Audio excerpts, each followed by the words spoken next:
वातसिमू बिहब्लिल्लाहि जमीअन वला तफर्रक़ू वज़्कुरू निअमतल्लाहि अलैकुम is कुंतुम अअदाअन फ़अल्लफ़ ban क़ुलूबिकुम फ़अस्बहतुम बिनिअमतिही इख़्वाना। वक़ाल अल्लाहु तबारक व तआला फ़स्अलू अहलज़्ज़िक्रि इन कुंतुम ला तअलमून। क़ालन नबिय्यु सल्लल्लाहु अलैहि वसल्लम तलबुल इल्मि फ़रीज़तुन अला कुल्लि मुस्लिम। वक़ालन नबिय्यु सल्लल्लाहु अलैहि वसल्लम खैरुकुम मन तअल्लमल क़ुरआन व अल्लमा। वक़ालन नबिय्यु सल्लल्लाहु अलैहि वसल्लम अल मुस्लिमु अख़ुल मुस्लिम वक़ाल अल मुस्लिमु कजसदिन वाहिदिन। रवाहुल बुखारी व मुस्लिम।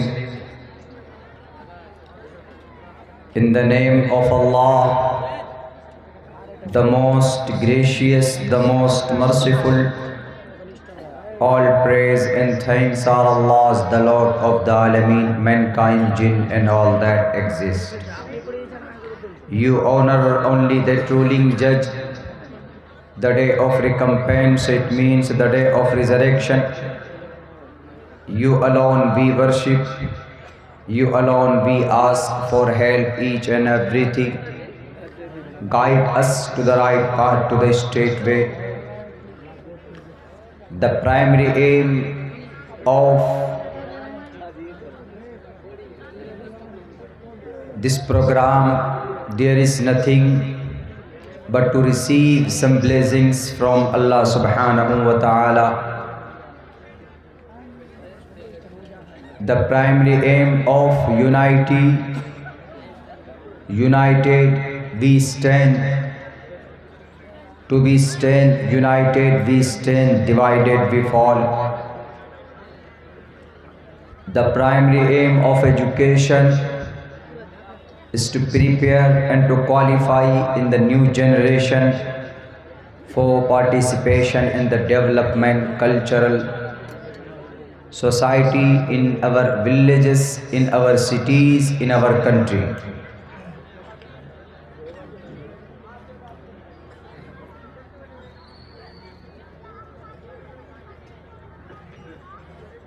पवन शोकात कठिन जग माही,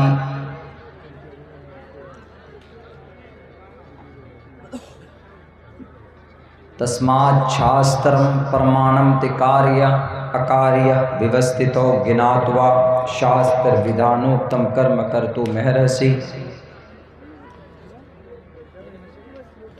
मलेच्छ भाषा कीर्तातैन वैद वाक्य प्रांडमुखा,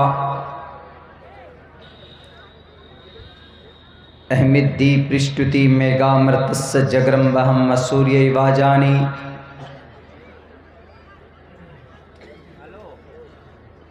यात युवम भुवम देवः स्वयं शावतर्णे रतः अनस्वंता सत्पतिर्मामहे। मेघावा चैतिष्ठो असुरो मगोना, त्रिवृष्णो अग्निदशाभि सहस्तरेर्वैश्वानरः। वसुदेवसुतं देवं कंसचाणूरमर्दनं, देवकी परमानंदम कृष्णां वंदे जगद्गुरुमा। मात्रमान पितृमान चार्यवान पुरुषो वैदा, मात्रमान पितृवान चार्यवान पुरुषो वैदा। परशस्ता धार्मिकी विदिति, दिश्यते विद्यते यस्य समास्मगमः। नैतत्वयुत्पद्यते शुद्रो हृदय दौर्बल्यम। मोहतरम जनाब सदर जलसा, गयूर मुसलमानों, पर्दे में तशरीफ़ फरमा हमारे समाज की माँ और बहनों, तकरीबन एक हफ्ते के बाद सरज़मीन बिहार में, सीमांचल की धरती में फिर से हमारी हाज़िरी हुई।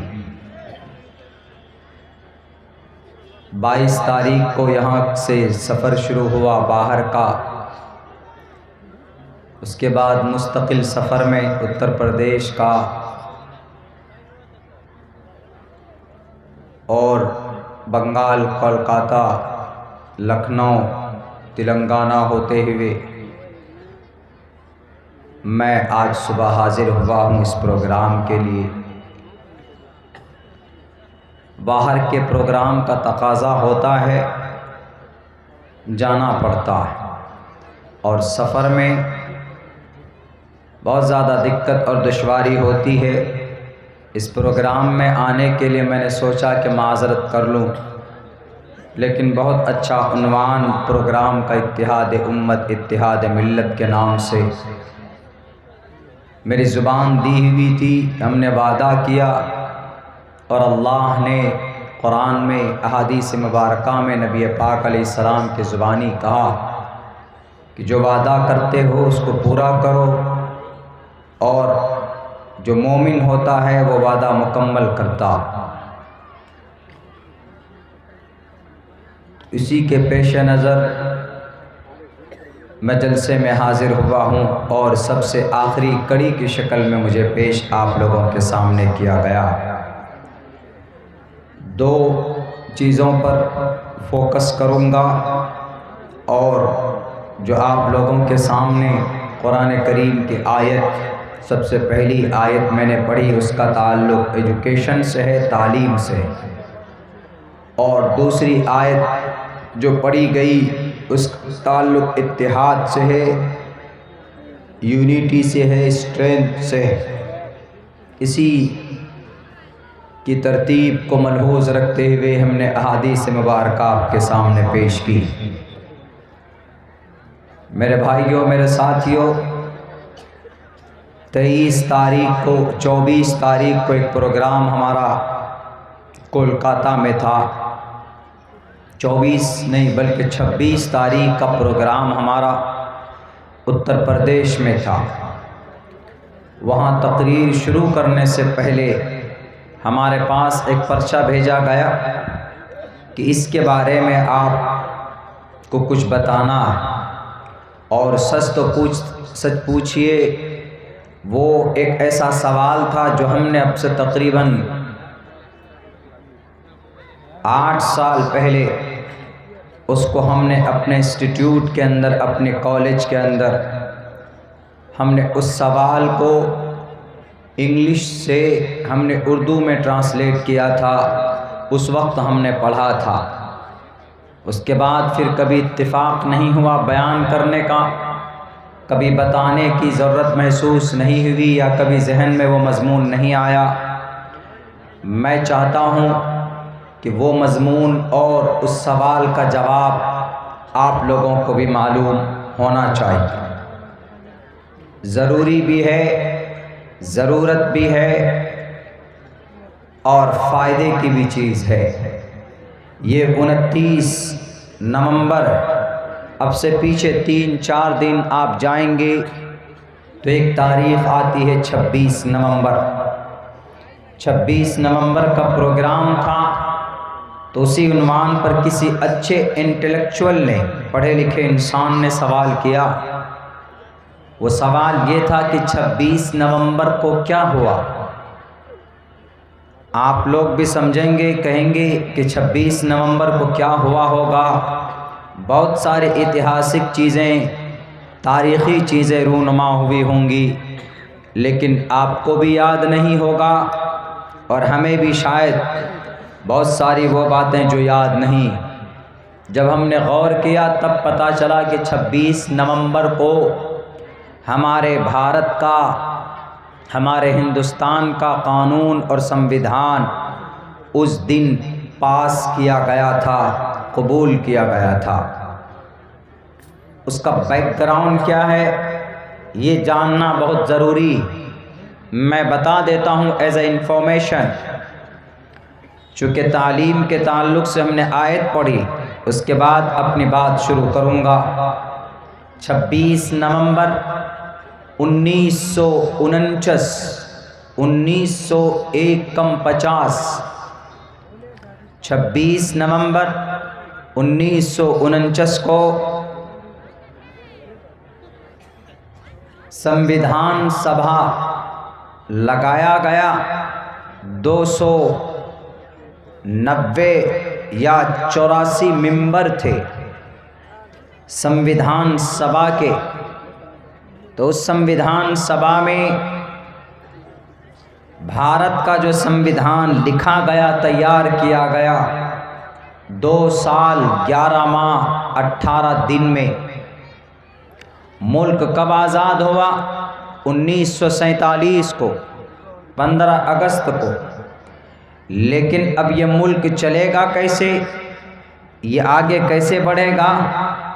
एजुकेशन के मैदान में, तालीम के मैदान में, इकोनॉमिक्स के मैदान में और सारे हर चीज़ के सेक्टर में कैसे ये एग्रीकल्चर डिपार्टमेंट, कृषि विभाग कैसे चलेगा, रेलवे कैसे चलेगा, हर एक डिपार्टमेंट को आगे करने के लिए एक कानून, एक संविधान की ज़रूरत थी। तो वहाँ पर 1947 को एक कमेटी बनी 350 लोगों की, 350 लोगों की कमेटी बनी कि एक भारत का खुद का कानून होना चाहिए, क्योंकि अंग्रेज़ के कब्ज़े से भारत छीना गया था। तो अंग्रेज़ अपनी मर्ज़ी से इस देश को चला रहे थे, उनकी जो मर्ज़ी आती थी वो चलाते थे। हम जिन्हें गांधी जी कहते हैं, फादर ऑफ द नेशन उन्हें कहा जाता है, वो शुरू में अंग्रेज़ों के सपोर्टर थे, शुरू में ब्रिटिश गवर्नमेंट के सपोर्टर थे।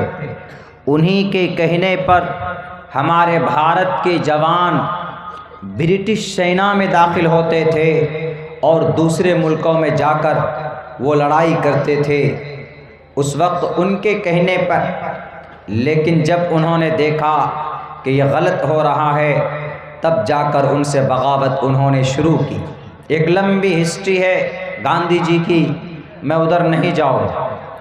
तो बहरकैफ जब आज़ाद हुआ, ये देश कैसे चलेगा, ये मुल्क कैसे चलेगा, तो उन 350 लोगों की जो कमेटी थी, उनमें से चुनकर 7 लोगों को अलग किया गया। उन 7 लोगों का बड़ा जो चेयरमैन था, चेयरमैन डॉक्टर भीमराव अंबेडकर को बनाया गया। उन 7 लोगों में एक आदमी का नाम, एक मेंबर का नाम मोहम्मद सादुल्लाह अंसारी भी था, जो आसाम के चीफ मिनिस्टर बनाए गए। मेरे भाइयों, मेरे मुसलमानों, आपको पता होना चाहिए 1947 के बाद भारत का संविधान लिखना शुरू हुआ। 10 मुल्कों से उनके संविधान को लिया गया, वहाँ से उठा कर जो अच्छे आर्टिकल्स थे, अच्छी बातें थी, दुनिया के 10 मुल्कों से लेकर जमा किया, हमारे भारत के संविधान को बनाया गया। जब ये संविधान जमा हुआ, अब लिखने की बारी आई, तो भारत के संविधान को लिखने वाला एक बिहार का आदमी, परम बिहारी नारायण भारत के संविधान को अपने हाथों से लिखा। उसको लिखने में 6 महीने का वक्त लगा। इस पूरे 2 साल 11 माह 18 दिन, तकरीबन 3 साल की इस लंबे अरसे में हमारे संविधान को लिखने में, तैयार करने में कितने पैसे खर्च हुए? 6.3 करोड़ रुपए खर्चा हुआ। और इसके पेज के दोनों तरफ जो डिज़ाइन किया हुआ है, वो डिज़ाइन शांति निकेतन, जिन्हें आज के तारीख़ में फूलपुर भी कहा जाता है, वहाँ के 2 बंगाली आर्टिस्ट ने उसके ऊपर तज़यीनकारी की, उसको लिखा और उसको खूबसूरत बनाया। जब परम बिहारी नारायण साहब ने लिखा, इनसे कहा कि तुमको कितना पैसा चाहिए? इन्होंने कहा कि हमको कोई पैसा नहीं चाहिए, मेरी शर्त है कि हर पन्ने के आखिर में मेरे और मेरे दादा का नाम होना चाहिए, यही हमारी मजदूरी होगी। तो आज भी भारत के संविधान के हर पेज के आखिर में नीचे में उस आर्टिस्ट का, उस राइटर का, उस कातिब का, कातिब संविधान का नाम परम बिहारी नारायण प्रसाद का नाम, उसके दादा का नाम लिखा हुआ है। पूरे संविधान में तकरीबन 450 आर्टिकल्स हैं उस वक्त में, अभी तो कम हो गए। 1,80,000 अल्फाज हैं इसमें। कंप्यूटर से नहीं लिखा गया, हाथ से हम लोगों ने भी लिखा है कि दवात और कलम से हम लोगों ने भी लिखना शुरू किया और हम लोगों ने भी पढ़ा है। एज ए इंफॉर्मेशन आप लोगों को मालूम होना चाहिए।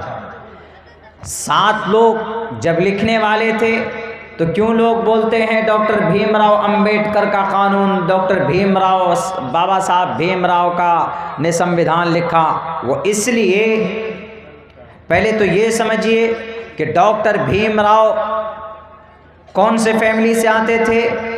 नीचे फैमिली से, यानी सबसे जिसे छोटी जात बोलते हैं, आदिवासी भी नहीं बल्कि जिनको दलित बोला जाता है।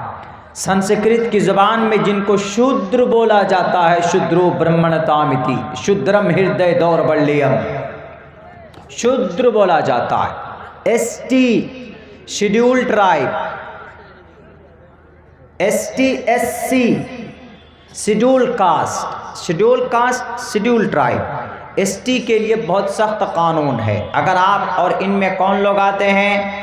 हमारे यहाँ जिनको हम लोग चमार बिरादरी बोलते हैं, डोम जिनको बोलते हैं, हमारे नज़र में तो ये बहुत छोटे हैं, लेकिन भारत के संविधान में इनका बड़ा मकाम और मर्तबा है।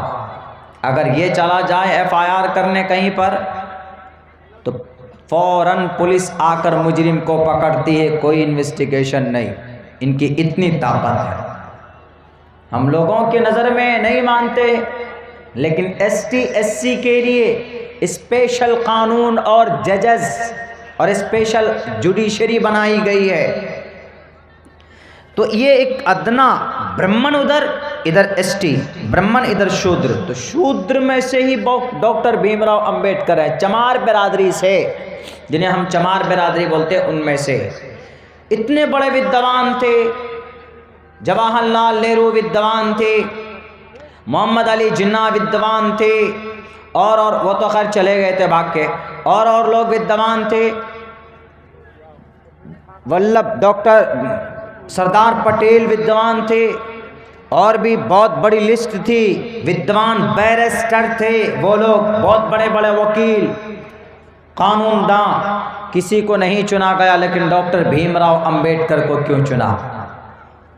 जब कानून लिखने की बात आई संविधान की, तो जवाहरलाल नेहरू ने गांधी जी को कहा कि संविधान कौन लिखेगा? उन्होंने कहा कि जाओ लंदन, जहाँ से मैं पढ़ के आया हूँ, वहाँ हमारे प्रोफेसर को जाकर कहो कि हमें भारत में संविधान लिखवाना है, कोई बड़ा विद्वान दीजिए। तो वहाँ के प्रोफेसर ने कहा, लंदन के प्रोफेसर ने कहा, इंग्लैंड में तुम यहाँ आकर प्रोफेसर ढूंढते हो, तुम्हारे मुल्क में खुद बहुत बड़ा कानूनदां मौजूद है। उन्होंने कहा नाम, कहा उसका नाम डॉक्टर भीमराव अंबेडकर। कहा क्यों? कहा 12 डिग्रीज है उनके पास, 12 बड़े बड़े डिग्रियां हैं उनके पास, उससे बड़ा कानूनदां तुम्हारे मुल्क के अंदर और हमारी यूनिवर्सिटी के अंदर कोई नहीं। तब वहाँ से आए और आकर साफ लफ्ज़ों में डॉक्टर भीमराव अंबेडकर को इंतखाब कर लिया जाता। उस वक्त ऐसा माहौल नहीं था जैसे आजकल बहुत भेदभाव हो गए। डॉक्टर भीमराव अंबेडकर नॉमिनेट किए जाते और उन 7 लोगों की टीम बनी, उनमें से चेयरमैन बनाया जाता है। अध्यक्ष कौन बनते हैं उस टीम के? डॉक्टर राजेंद्र प्रसाद, भारत के सबसे पहले राष्ट्रपति बनाए गए। कानून बनने के बाद वो अध्यक्ष बनते हैं और सब लोगों को उनको माविन बनाया जाता है। लेकिन 7 मेंबर में से कोई भी कानून लिखने में मदद नहीं किए, क्योंकि 7 मेंबर अलग अलग स्टेट के थे। कुछ चले गए अपनी बादशाहत में, कुछ चले गए असम, कुछ अपने कुछ किसी का मौत हो गया, कोई दूसरे कंट्री दूसरे मुल्क भाग गए, अकेला तन्हा बच गए, तो डॉक्टर भीमराव अंबेडकर इन्होंने जो वादा किया था वो पूरे 2 साल 11 माह 18 दिन के अंदर मुकम्मल करके दिखाया। और फिर जब तैयार हो गया तो अब जो कमेटी बनी थी 350 लोगों की, उनमें से भी बहुत सारे इंतकाल फरमा गए, तो 290 आदमी बचे। तो 290 आदमी को उस विधानसभा में बिठाया और वहाँ पर डॉक्टर भीमराव अंबेडकर ने अपनी इस किताब को, भारत के संविधान को पेश किया। बहस व मुबासा हुई, एक एक आर्टिकल के ऊपर बहस हुई। सारे आर्टिकल्स के ऊपर जब बहस हो गई, 2000 संशोधन किए गए, अमेंडमेंट हुआ। सिटीजन अमेंडमेंट एक्ट जब अब हुआ ना, सीए बिल में सिटीजन अमेंडमेंट बिल जो था, अमेंडमेंट का मतलब तस्हीह, दाखिल बाहर, अमेंडमेंट करना, संशोधन करना, सुधार करना, कमी बेशी करना, उसको अमेंडमेंट एक्ट बोलते। तो 2000 अमेंडमेंट हुआ, उसमें सुधार हुआ। जब सब सुधार हो गया, कंप्लीट हो गया, अब उसको जब कबूल किया गया कि हाँ अब ये किताब हमारे संविधान की है, अब इसको इम्प्लीमेंट नाफिज होना चाहिए पूरे मुल्क के अंदर, तो वो तारीख थी 26 नवंबर 1949। गया, पास हो गया, ये किताब पास हो गई।